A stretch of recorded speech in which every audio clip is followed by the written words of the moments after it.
పురపాలక ఎన్నికల్లో ఎమ్మెల్యేలు, ఎమ్మెల్సీలు, ఎంపీల ఎక్స్ అఫీషియో ఓట్లపై రాష్ట్ర ఎన్నికల సంఘం స్పష్టతనిచ్చింది. ఎమ్మెల్యేలు, లోక్సభ సభ్యులు తమ నియోజకవర్గ పరిధిలోని ఏదైనా ఒక మున్సిపాలిటీలో ఓటు వేయవచ్చని తెలిపింది. ఎమ్మెల్సీలు, రాజ్యసభ సభ్యులు తమ ఓటు ఉన్న మున్సిపాలిటీ లేదా కార్పొరేషన్లోనే ఎక్స్ అఫీషియో సభ్యుడిగా నమోదు చేసుకోవాలని పేర్కొంది. ఇతర ప్రాంతాల్లో ఓటు ఉన్న ఎమ్మెల్సీలు, రాజ్యసభ సభ్యులు మున్సిపాలిటీల్లో ఎక్స్ అఫీషియో సభ్యునిగా ఓటు వేయడానికి వీల్లేదని స్పష్టం చేసింది.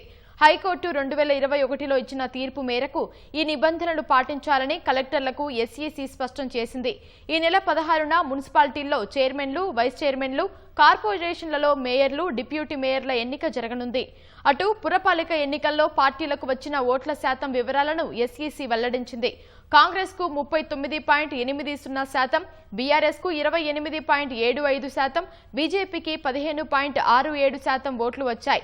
స్వతంత్ర అభ్యర్థులకు 8.3%, ఎంఐఎంకు 3.28%, ఆల్ ఇండియా ఫార్వర్డ్ బ్లాక్ పార్టీకి 1.51% ఓట్లు వచ్చాయి.